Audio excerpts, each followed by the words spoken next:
In the vast expanse of the Sahara Desert, where golden sands stretch endlessly beneath an azure sky, ancient stones whisper tales of gods who once walked among mortals. This is the story of Anubis, the jackal-headed god who became the eternal guardian of the dead, long before the first pharaoh ascended the throne of Egypt. When the world was young and the boundaries between the mortal realm and the divine were thin as morning mist, the gods shaped existence itself. Among these primordial deities, none would become more connected with death than Anubis. The ancient Egyptians spoke of Anubis as the son of Ra, the mighty sun god whose golden chariot blazed across the heavens. Yet other voices whispered different tales, that he was born of Nephthys, goddess of night, and Osiris, the green-skinned lord of vegetation. In some tellings, Nephthys took the form of her sister Isis to seduce Osiris in darkness. From this union came Anubis, but perhaps the most haunting version speaks of Set, the red-haired god of chaos, as his true father, regardless of his parentage. All accounts agree on one crucial detail: Anubis was destined for a role that would define the very nature of death and rebirth in Egyptian cosmology. As a child among the gods, Anubis displayed an unusual affinity for mysteries beyond mortal understanding. While other divine children played beneath the eternal sun, he was drawn to shadows, to quiet places where spirits lingered between worlds. His keen senses, inherited from his jackal nature, allowed him to perceive what others could not. He saw the thin threads connecting life to death, heard the whispered prayers of the dying, felt the restless stirring of souls preparing for their final journey. The jackals of the Egyptian desert had always been associated with death. These clever scavengers haunted cemetery edges, their golden eyes gleaming in moonlight as they padded silently among tombs. The ancient Egyptians recognized a deeper truth: these creatures served as guardians of the threshold between worlds. As Anubis grew in power and wisdom, he began to understand his true calling. The mortal world was filled with beings who feared death above all else, not knowing what awaited them in the dark realm beyond. The gods themselves, though immortal, recognized the need for order in the transition from life to death. Without proper guidance, the souls of the departed would wander aimlessly in the void, neither alive nor truly dead. The first great test of Anubis's destiny came when chaos erupted among the gods. Set, consumed by jealousy and ambition, harbored deep resentment toward his brother Osiris, whose popularity among mortals and gods seemed to grow with each passing age. Osiris's dominion over fertility and vegetation had brought abundance to the Nile Valley. The people sang his praises with every harvest. This only fueled Set's burning hatred. In a moment that would echo through eternity, Set struck. Using trickery and deceit, he lured Osiris into a magnificent chest crafted to his exact measurements. The moment Osiris lay down within it, Set slammed the lid shut and sealed it with molten lead. Then he cast the chest into the sacred Nile. The great river, which had always been Osiris's ally, now became the vessel of his doom, carrying the sealed coffin downstream toward the Mediterranean Sea. The murder of Osiris sent shockwaves through the divine realm. Isis, the devoted wife of the slain god, began a desperate search that would take her to the very edges of the known world.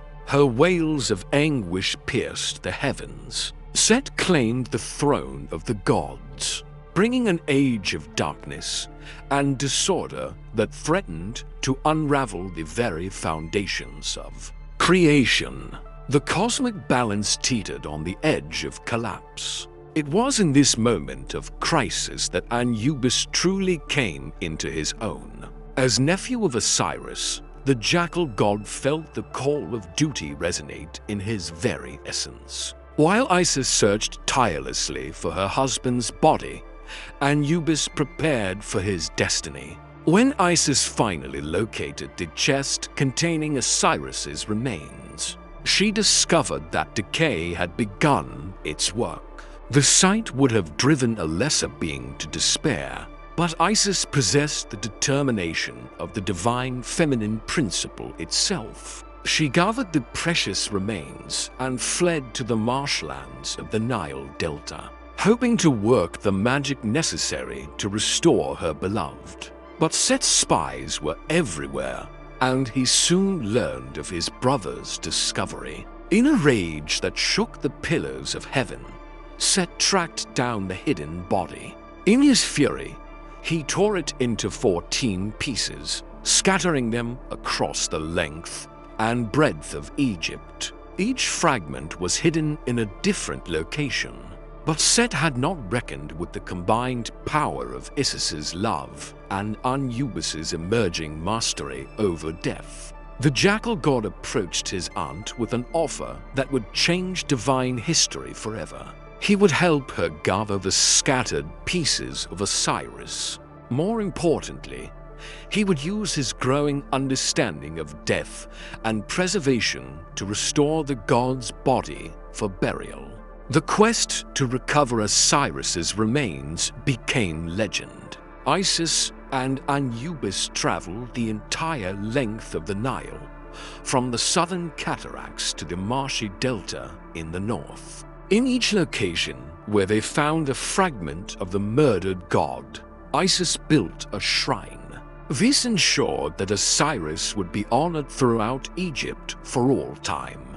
The people, witnessing these acts of devotion, saw in them the divine embodiment of love triumphant over death. As they gathered each precious fragment, Anubis demonstrated abilities that had been dormant since birth. His hands, guided by divine instinct, seemed to know exactly how to preserve flesh corrupted by death. He developed techniques for drawing moisture from the body, for treating it with sacred oils and resins, for wrapping it in linen blessed by the gods themselves. The process was long and meticulous, requiring patience that only an immortal being could possess. Anubis worked through countless days and nights, his jackal eyes never losing focus, his divine hands never faltering in their sacred task. He learned to see beyond the corruption of death to the eternal essence beneath.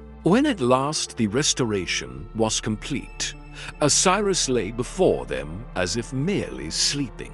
His green skin was restored to divine luster, his body wrapped in linen so fine it seemed to glow with inner light. Through their combined efforts, Isis and Anubis had accomplished something unprecedented in the divine realm. They had created the first mummy, establishing a process that would become central to Egyptian religion for thousands of years. More importantly, they had demonstrated that death need not be the end, but could instead be a transformational doorway to an existence even more glorious than mortal. Life, the resurrection of Osiris, marked the beginning of Anubis's true calling. The jackal god had proven himself the master of mummification, the divine embalmer who could preserve not just flesh, but the very essence of identity itself. With Osiris restored and established as lord of the underworld, the cosmic order was rebalanced. Set's chaotic reign ended, though the red god remained a force in the ongoing struggle between order and disorder. The throne of Egypt passed to Horus, the falcon-headed son of Osiris and Isis. Meanwhile, Anubis found his true domain in the realm of the dead. The underworld that Anubis now helped to govern was not a place of torment, but a complex landscape where souls underwent judgment and purification before reaching their final destination. The Egyptians called this realm the Duat. In the Duat, Anubis took on his most important role guide and protector of souls making their perilous journey through the afterlife. The path through the underworld was fraught with dangers. Demon serpents sought to devour the unwary. Treacherous rivers could sweep the unprepared into oblivion. Only with Anubis's guidance could a soul hope to navigate these perils successfully. The most crucial moment in any soul's journey came at the Hall of Two Truths. Here, Osiris sat in judgment upon a throne of pure gold. His crook and flail crossed upon his chest as symbols of his authority over life and death. Anubis presided over the most dramatic moment of this judgment, the weighing of the heart. In Egyptian belief, the heart was the seat of intelligence and emotion, the organ containing the record of every deed performed during life. The jackal god would carefully remove the heart from the deceased and place it upon one side of a great golden scale. On the other side rested the feather of Mot, goddess of truth and justice. The ceremony was conducted with all the solemnity befitting such a momentous occasion. Anubis would speak ancient formulas, calling upon cosmic forces to reveal the true nature of the soul before them. If the heart proved lighter than the feather, if the deceased had lived a life of truth and righteousness, their soul would be welcomed into the blessed realm of the justified dead. But if the heart proved heavier than Mat-S feather, weighed down by unrepented sins and moral failures, a terrible fate awaited. Amit, the devourer of hearts, would spring forward. This creature had the head of a crocodile, the torso of a lion, and the hind quarters of a hippopotamus. In one swift motion, she would consume the condemned heart, condemning the soul to a second death from which there could be no return. Anubis's role was not merely that of an executioner, but of a compassionate guide who helped each soul prepare for judgment. Throughout their journey in the underworld, he offered counsel and protection. He taught the dead the proper responses to challenges they would face. His presence was a source of comfort in the face of ultimate judgment, for all knew that the jackal god was fair and merciful to those who approached him with sincere hearts. The wisdom that Anubis gained through his role as judge and guide made him one of the most revered deities in the Egyptian pantheon. Mortal priests sought to emulate his techniques in mummy preparation. Ordinary Egyptians prayed for his protection during their own eventual journey to the afterlife. His name became synonymous with the hope that death was not an ending, but a transformation into something greater. Temples dedicated to Anubis rose throughout Egypt, with the greatest at Sinopolis, the city of dogs in Middle Egypt. Here, hundreds of priests carried out the sacred rituals of mummification, following the divine techniques first demonstrated by Anubis himself. The priests wore masks resembling the jackal god's head during the most sacred ceremonies, symbolically taking on his role as guardian of the dead. Their rituals connected the mortal world to the divine realm of Anubis. The influence of Anubis extended far beyond temples and burial chambers. His image appeared on countless amulets and pieces of jewelry, offering protection to the living as well as the dead. Artists depicted him in tomb paintings and sculptures, usually shown as a man with the head of a black jackal, his ears alert and his eyes kind yet penetrating. Sometimes he was portrayed as a full jackal, lying protectively atop a shrine or tomb. The color black, associated with Anubis, held special significance in Egyptian symbolism.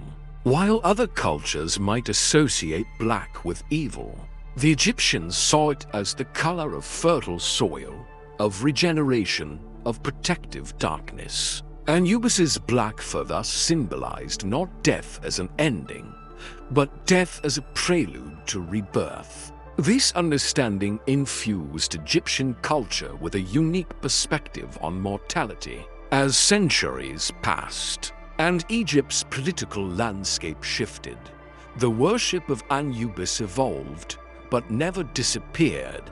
Even when foreign dynasties ruled the Nile Valley, they recognized the power and importance of the jackal god. The Greeks, who came to rule Egypt after Alexander's conquest, identified Anubis with their own Hermes, the messenger god who guided souls to the underworld. This created a fascinating syncretism called Hermanubis. The Roman period saw continued reverence for Anubis, with his worship spreading beyond Egypt's borders to reach Rome itself. Roman nobles, fascinated by Egyptian mystery religions, built private chapels dedicated to the jackal god. But perhaps the most enduring testament to Anubis's power lies in the countless individual mummies that have survived from ancient Egypt. Each wrapped form represents a soul prepared for its journey through divine techniques, first established by Anubis. The rituals associated with mummification were elaborate affairs that could take 70 days to complete, mirroring the period that Anubis himself had spent preparing Osiris for burial. Throughout this process, priests would recite prayers and incantations designed to invoke Anubis's protection. They would call upon his power to preserve not just the physical form, but the spiritual essence of the deceased. The democratization of mummification practices during Egypt's later periods meant that Anubis's protection became available not just to pharaohs and nobles, but to ordinary citizens as well. Even as Egypt fell under foreign dominion and new religions spread throughout the ancient world, the figure of Anubis maintained its hold on the human imagination. The mystery schools of the late ancient period continued to venerate Anubis as a guide to hidden wisdom. These esoteric traditions saw in the jackal god not just a deity of death, but a teacher of existence's deepest mysteries. When Christianity began to spread throughout Egypt, it encountered a population deeply steeped in the mythology of Anubis and the promise of resurrection that he represented. While the new faith would eventually replace the old gods, striking parallels remained. The image of Anubis as a compassionate judge who weighed the hearts of the dead found echoes in Christian depictions of Saint Michael, the archangel who was said to weigh souls at the final judgment. Today, thousands of years after the last temple of Anubis was abandoned to the desert sands, his image continues to fascinate and inspire. Museums around the world display artifacts bearing his likeness. Modern spiritual seekers still find meaning in his ancient role as guide through the mysteries of death and rebirth. In an age when traditional religious certainties have been challenged, the figure of Anubis offers a different perspective.